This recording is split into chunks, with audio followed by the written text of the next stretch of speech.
I mean, both of them, don't get me wrong now, here's a funny thing about this. Both of them are a couple of idiots. Yes. They're charmingly stupid. They're the dumb and dumber of Marvel right now. Yeah, you start out going like, well, maybe they're just naive about Earth customs. But after a while, you're like, no, y'all are dumb. No, that's stupid. No, it's goddamn Beavis and Big Head here, you know?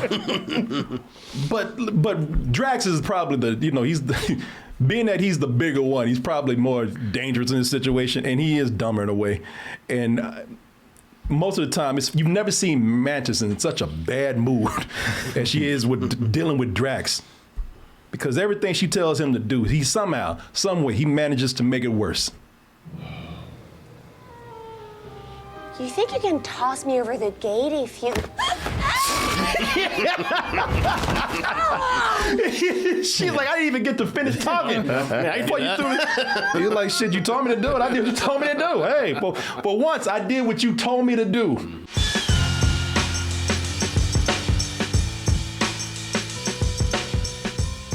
Oh, Martin. Yes. It was the night before Christmas, and all through space, Peter Quill, known as Star-Lord, was moping all over the goddamn place. Look at him. It's the Rudy Ray Moore. Yeah. All over the goddamn place. Rise, Peter, rise. No, man. Peter Quill, that's not big people. That's not the Star-Lord that we know. You know, running around cracking jokes, being all heroic and chipper and everything. Nah, Peter's feeling a little down. You know, it's Earth on Christmas. Oh, damn, it's Christmas on Earth. Shit. Last quarter. So, it is. I'm gonna stop now. That's my last one I can use. You know what? You about to be sent to orbit a little bit. Keep it up, Herman. Keep it up. That's my last one. It's Christmas on Earth right now, and all he wants is Gamora back. You know, he never had a chance to hit that before she died. But that's not gonna happen. She's dead. Nobody can bring her back, at least not yet. So that's when the rest of the Guardians, they said, but you know, we family up in here. And even though we can't bring Gamora back, we got to do something nice for Peter. You know, he had one Christmas with us, and that did not go over too well. So let's try to bring him a good one over here. And that means going down to Earth and bringing home the bacon. Oh, yeah, they go to Hollywood. Not just Earth, they go to Hollywood so they can get Peter, a.k.a. Star-Lord, the greatest gift of all. And that gift would be what the rest of the Guardians understand as Earth's mightiest hero, Kevin Bacon. He saved the planet so many times with his dance moves, just like Peter did once. Yeah. And they said, you know, he would love it if we pretty much abduct this guy, almost suffocate him in a gift box and bring him back home. Drax and Mantis set off to bring him what they consider is the ultimate gift in this. This is another one, y'all. Another Marvel Cinematic Universe special. We had a seasonal special with Halloween not too long ago, and now we got the Christmas special here. Let's go ahead and take a look at the trailer for the Guardians of the Galaxy Holiday Special, and we'll be back to see if it's as good as everybody out there says it is. But Peter's so sad about Gamora being gone. Well, they eating peanuts. But he's trying to look sad on purpose. They made him, they really did, they made him look so sad. You know, there's nothing sadder than somebody sitting up there with a drink just munching on peanuts, man. Sad about Gamora being gone.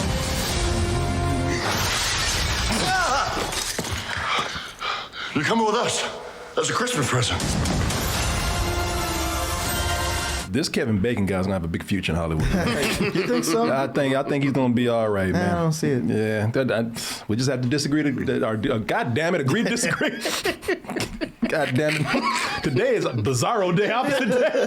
Bizarro Corey. Yes. We can disagree to agree. No, let's disagree to agree, Mark. I like that. So we both agree. He'll be something, man. We all know the Guardians of the Galaxy, man, and this is, this is I would say, A lot of people not surprised by this. This is probably the silliest ass thing that Marvel has done. Now, I'm not saying it's a good thing or a bad thing because that's very on brand for the Guardians of the Galaxy. You know, all the goofy humor that goes on with them, these stupid ass characters. That's a compliment, by the way. And, you know, a zany soundtrack to go along with all this weirdness that James Gunn has created with these characters. But I will say, you know, even though this is on brand for the Guardians that we've known from the past 2 movies and other times they've appeared in other films, I'm surprised at how much this worked for myself. I'm surprised at how much this worked as a Christmas special. You know, listen, we all grew up with Christmas specials, from Rudolph to Christmas movies like Elf and a few other things, you know, and listen, all of those have a lot of things in common, and that's what this special does. It has a lot of things in common with those things that we grew up with as far as Christmas specials go. You know, it had its own Scrooge, Yondu. Oh, I suppose. Okay. It opened up with Yondu just not just condemning Christmas, but killing a tree. He took a tree and just beat that shit on the ground. He beat up the Christmas tree. You have other themes up in here like the feeling of loneliness during Christmas, people trying to help out with that feeling, putting others before yourself. Kidnapping and human trafficking. Also, a nice Christmas soundtrack featuring music from bands and songs that James Gunn, music from bands that James Gunn likes. I'm sure you know. James Gunn always features, as much as his humor, James Gunn's playlist from his music, or Spotify, or whatever. Sure. Yeah. That's a big feature in the movies, and that is something that's in here. And in the end, we also get a nice little twist. R2 in this case. You know, I because of that, because I think that this is something that is very relatable to a lot of people out there, because that's the big question with this.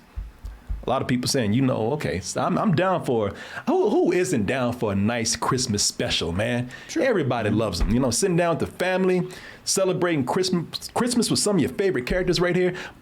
But what if they're not my favorite characters? What if I don't know a damn thing about the MCU? Does it still work?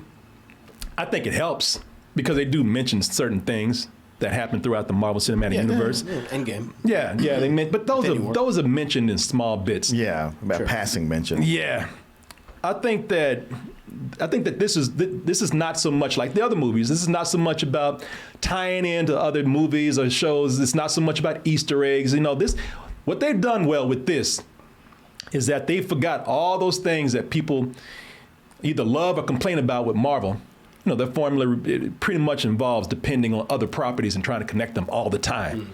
That's not what they do here. This really is more about the themes of Christmas. And who can't relate to kidnapping Kevin Bacon? You know what I mean? That'd be crazy if every Christmas somebody tries to kidnap Kevin Bacon. It's a Christmas tradition. It's a trend. It's a Christmas tradition. Let's get Kevin Bacon. But you know, there's a lot in here that people can enjoy just as a Christmas special. Now, I will say that there are some things that could work if you do know about Marvel. For example, there's some jokes in here that work, like Drax comes down and he comes down in a suburb and everybody sees his spaceship coming down. And a couple people look up. One woman, she's just she's crying, man. Yeah. Traumatized. She's traumatized. Now, anybody can look at that and be like, well, yeah, if anybody saw a spaceship coming down and didn't know what was going on, yeah, they'd be panicking and crying. But for people who know the MCU, they know that these people, they're crying because they've been through a lot. Loki.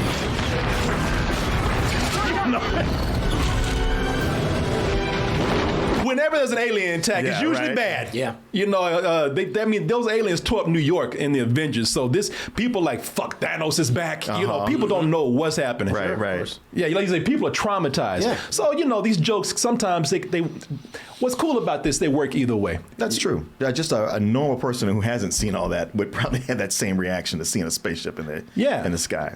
kind of center just on 2 of the Guardians. Keep it small, keep it intimate. It's like, yeah, you get scene with Rocket, and we see a little bit more of Cosmo. I forget, voiced by that actress who plays the daughter of Borat. I think she did like a great job. Oh, yeah. But I think that it was really smart of them to just have the relationship be focused on, or just focus on the relationship of Drax and Mantis and their little adventure. Because one of the things I liked about it, even though I'm not the biggest fan of the original movie, Guardians 2, I like their interactions. There's not a lot of them. You know, or even with Mantis and Drax in Infinity War and Endgame, they're there, but it's not too much focused on them. So they have one thing, focused on the relationship, and really, this almost feels like Mantis is coming out. Well, we're really seeing her now. Yeah, because like you, I'm not a fan of the second Guardians, but the one thing that was to me the positive takeaway was the introduction of Mantis, and it seems like she's been a player, but sort of like, well, you're sort of with the Guardians, but you're the new kid, Sidelined. Yeah. So here, her having. Pretty much, this could have been her solo adventure almost. Yeah. You know, Drax is just along for the ride and a little extra comedy, but she carries this episode, and she's the most intriguing thing in it. Yeah, see, that's the thing with these shorts, man. Because that's what these specials are. These specials are shorts. You know, they're an hour long. If this is not even, if you take the credits out, this is still within the 30-minute plus range right here. But you know, being that it is short, they don't have a whole lot of time to focus on a lot of people. So you reduce this down to 2 characters, Mantis and Drax. You know, and I like that because you know, these are characters that, you know, they're usually on the side, and they're usually a side joke. You know, they're there to, you know, they're there to get a laugh. You know, they'll tell you something like, my family was killed, but they know that somebody's laughing about that shit 5 minutes later. You know, nothing is ever taken seriously, and these characters often get sidelined, as you say, as just jokes. Yes. But here, you know, they get filled out and more as characters. Yes. You know, more than they probably have in the movies most of the time. Even though because it's not, listen, it's still not deep or anything like that, but it's still fun to see them actually form a relationship, because what I had a lot of fun with here is watching Mantis and Drax get along like brother and sister. And by the way, Mantis is the big sister. Yeah. Drax is like her little brother that she was forced to drag around. Like her mama told her to take her, you know, you going to see your friends, or you going to the mall and take Drax with you. You're like, God damn, I don't want to take Drax. Yeah. And nothing's worse than having a little brother that's annoying and does shitty things to you, and he's bigger than you. because I mean, both of them, don't get me wrong. Now, here's a funny thing about this. Both of them are a couple of idiots. Yes. They're charmingly stupid. They're the dumb and dumber of Marvel right now. You start out going like, well, maybe they're just naive about Earth customs. But after a while, you're like, no, y'all are dumb. No, that's stupid. No, it's goddamn Beavis and Big Head here, you know.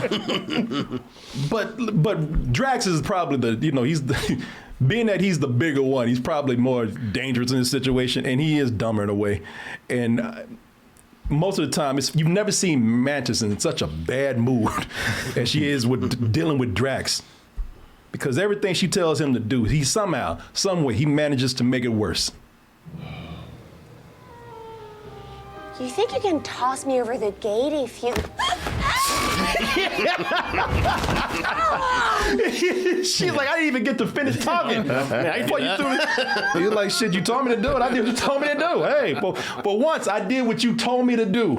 That's one of the moments where I really, really, you know, start to have a lot of fun with this. Not that I wasn't having fun before. But watching them together, just be, you know, Three Stooges minus one stooge is hilarious, man. And normally I would have thought playing up because they're already not that bright in the movies, you know, and they got that Homer Simpson disease where they get dumber with each movie. I was just gonna say that. It was especially Drax, because when Drax was initially introduced, you know, he had purpose. His family was killed. He wanted revenge. But it's each movie he gets dumber and dumber. He gets dumber. He really is turning to Homer Simpson now. A big ass dangerous Homer Simpson. So I thought I wouldn't like that, but you know, it didn't bother me because this thing is such a comedy anyway. So I was fine with that. And the only thing that might have bothered me, and this is part of the whole story too, but man, I was getting kind of pissed the way they were bugging the shit out of Kevin Bacon. I mean, they keep ringing his doorbell. They keep chasing him. Yeah, and the thing is, people must people must come to Kevin Bacon's house every week. Yeah, man. Because he was very cool about it. All right, guys, go on out of here now. I'm going to call the cops. This is joke's over. He was real cool about it. They started chasing his ass down. I love the premise is that he just lives in a regular suburban neighborhood that's not a gated community without a security guard. Well, Martin, that's not 100% true. It's gated. You just hop over it. That's all. It's clearly a gate right there. Just not gated against superheroes. Yeah. But when you're a superhero from space, you don't do too well, Martin. What I really love about this is that we're talking about how this is a Christmas special. And while we're on the subject of Kevin Bacon, it's funny because, yes, people, this is a Christmas special. But I watched this again. And just for a part of this special right here, watching it again through Kevin Bacon's eyes, it was a horror movie. Oh, absolutely. Definitely. I mean, you watch it from his point of view. I mean, this poor guy, they broke into his home. They're chasing his ass down, acted insane, taking out the police. It's like Terminator. Yeah, that's how I saw it from the first, initially. Leaving a path of destruction and possibly death, as far as Kevin Bacon knows in that path. Yeah, I felt there's a moment in here where, look, we're laughing, but I felt bad for Kevin Bacon, man. Well, yeah. I feel like you're supposed to, though. You're supposed to. Yeah. Yeah. I felt really pretty shitty for him, man. I felt bad for the police he called. This is me saying I felt bad for the police. Yeah. Yeah, man. Seriously, watching this is like this. I mean, we're laughing, but this poor guy, like, they are terrorizing this guy. That they're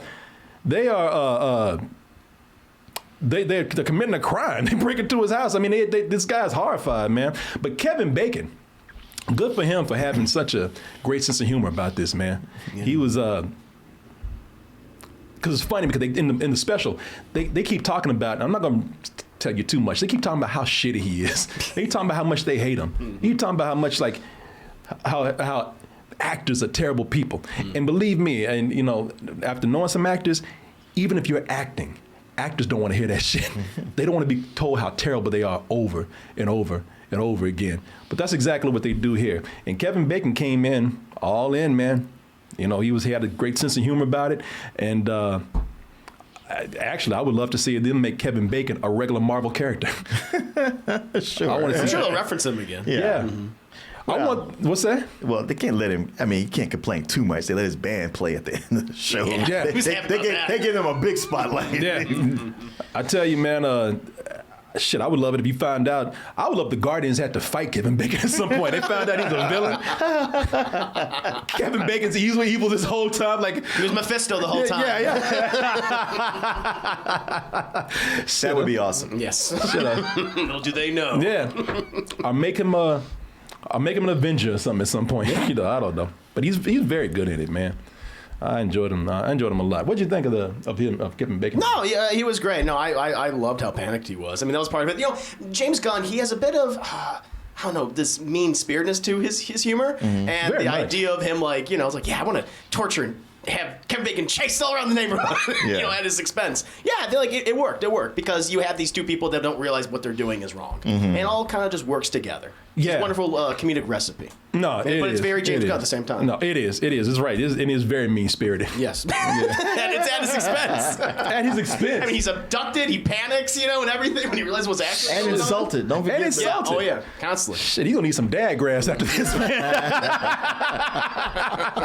If anybody deserves it, it's Kevin Bacon, man, after all this. I mean, the man's been ripped off by Bernie Madoff, and he's been chased by aliens. I mean, shit, if anybody deserves some dad grass. I mean, he's a dad himself. I get the feeling Kevin Bacon's ahead of you on this.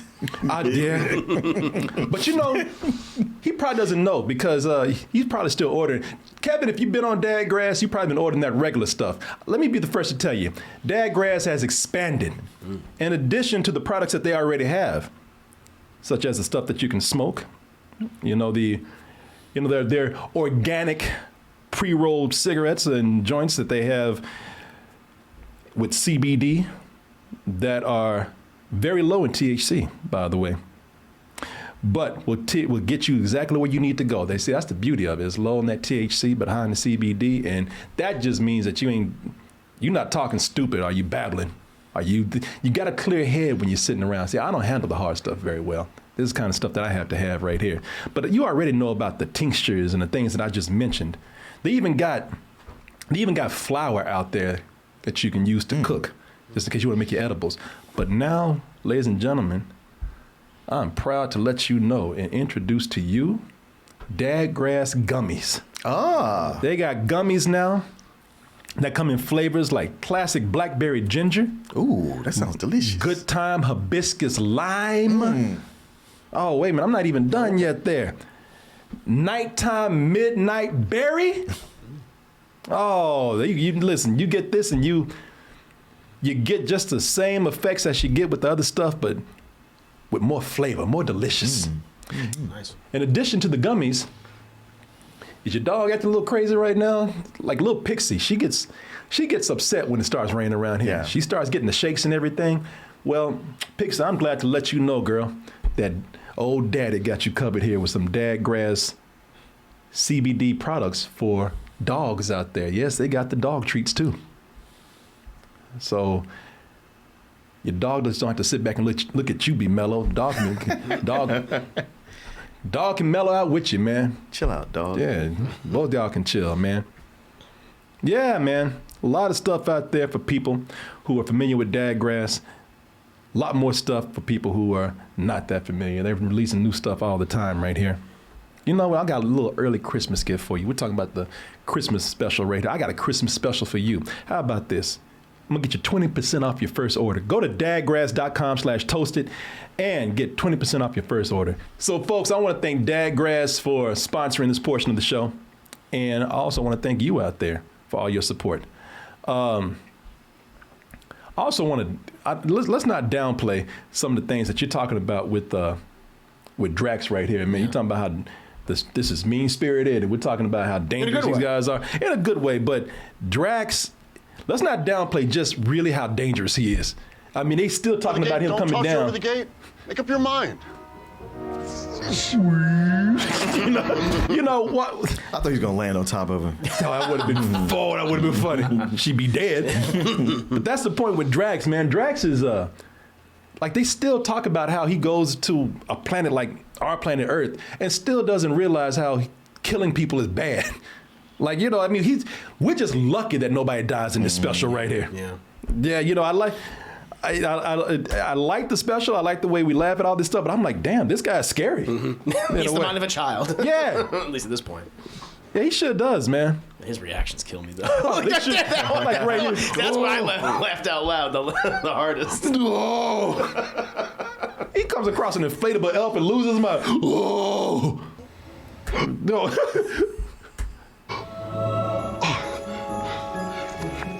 I want this funny man. Don't just take stuff. You know what? Thank God that wasn't a child because they'd be dead. They'd be crushed. Like a dwarf. Yeah. What's funny little man? No. Help me, please. Spoiled. Yeah. It's like Lenny from Mountain. You know, a lot of people have been talking about how this is compared to the Star Wars Christmas special that came out years ago. The frying pan in the fire. I know it's an important day. Well, look at that. They got him in a cardboard box. They couldn't even afford to get a set for this. You know, a lot of people talking about how, yeah, man, I can see how this is James Gunn is doing his own version, kinda, of the Star Wars Christmas special. Yeah, I guess if you want to stretch that. I mean, like I said, you know, he has music in there that he loves, which he brings in a musical guest here, the old 97s, which in here create a Christmas song specifically for the special. 1, 2, 3, go!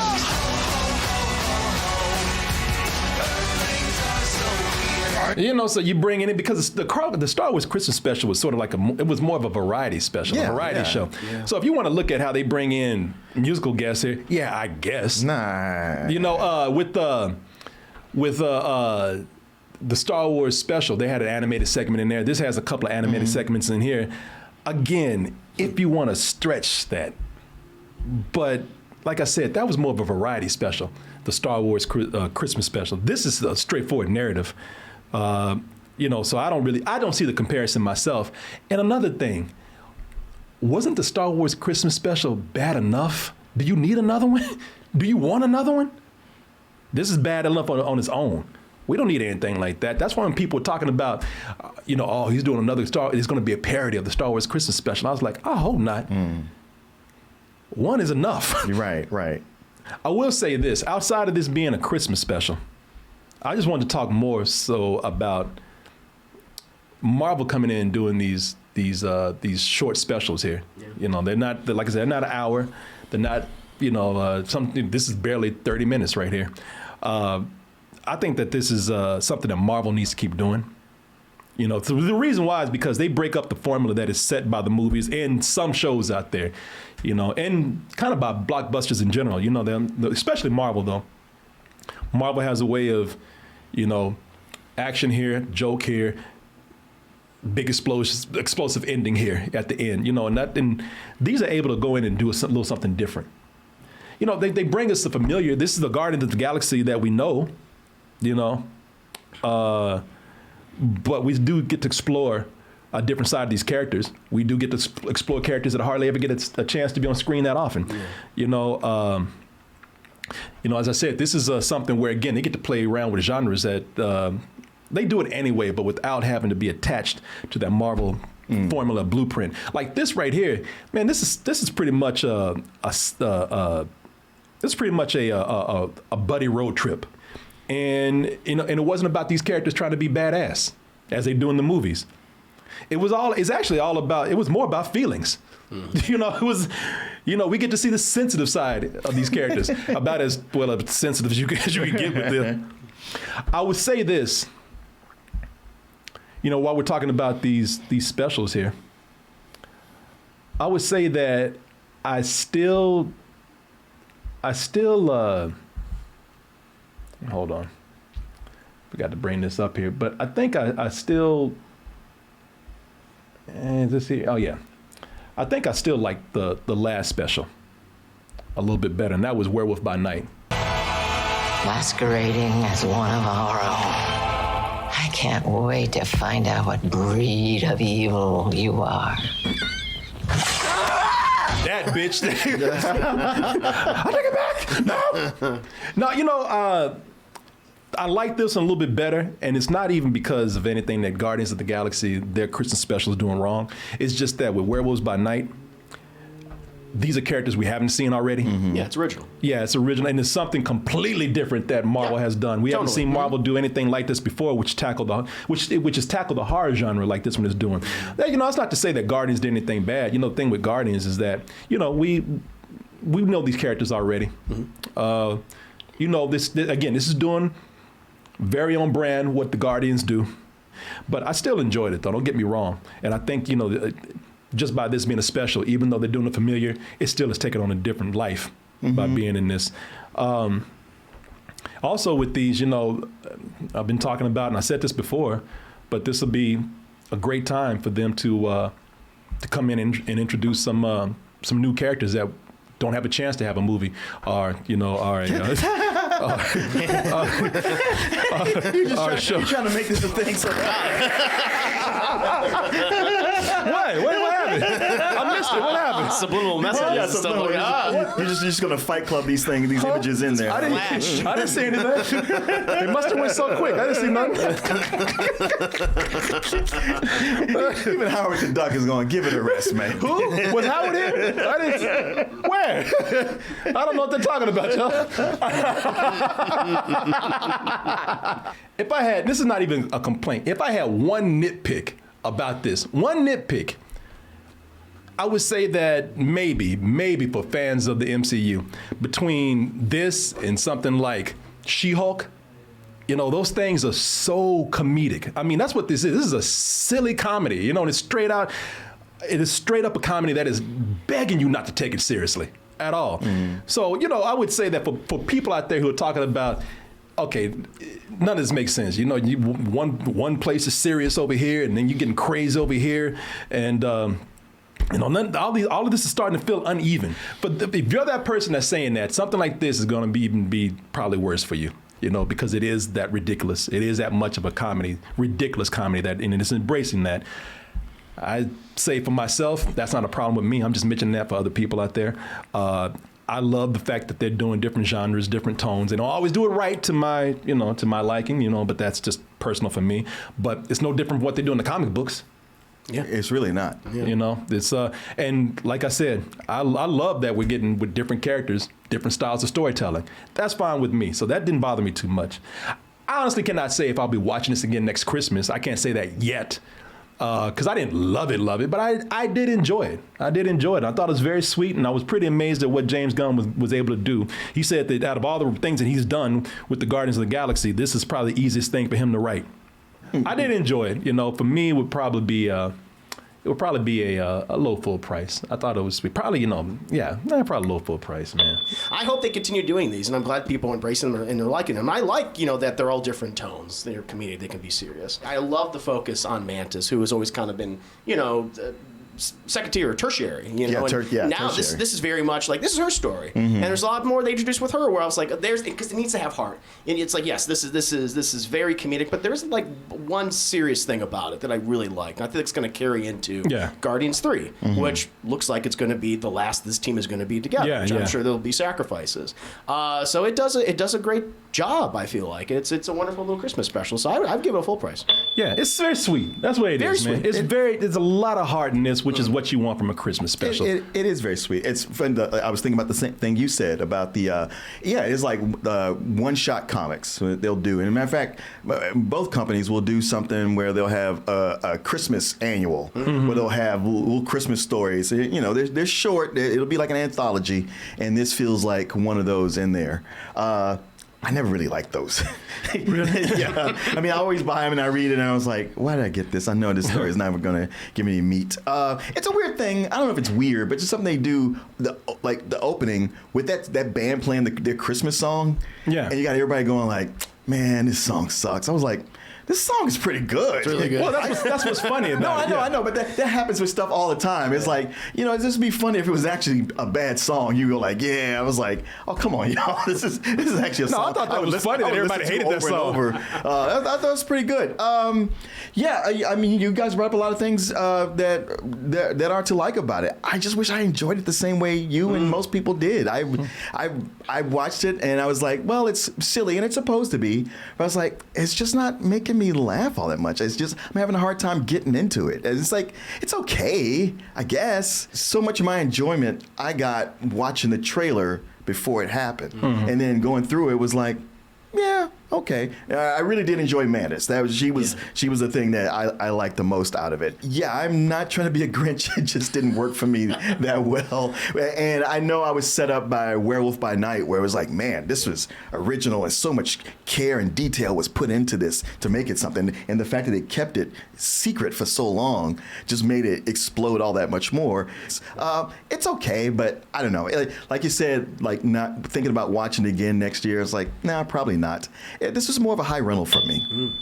Yeah. Well, we have to disagree on that one, Martin. I know. Like I said, I'm happy that you and most people enjoy it. Matter of fact, knowing that I don't, I hate to even say that because I was like, you don't have to hate it. Thing is, so I give this a low full price. It's a full price, man. I enjoyed it very much. But man, no, you have to say, because I could tell he didn't like it because you were kind of quiet over there. He was like, man, I hate to bring y'all's day down. That makes the conversation more interesting. Exactly. No, if you didn't like it as much, and hey, you know what? I'll be honest with you.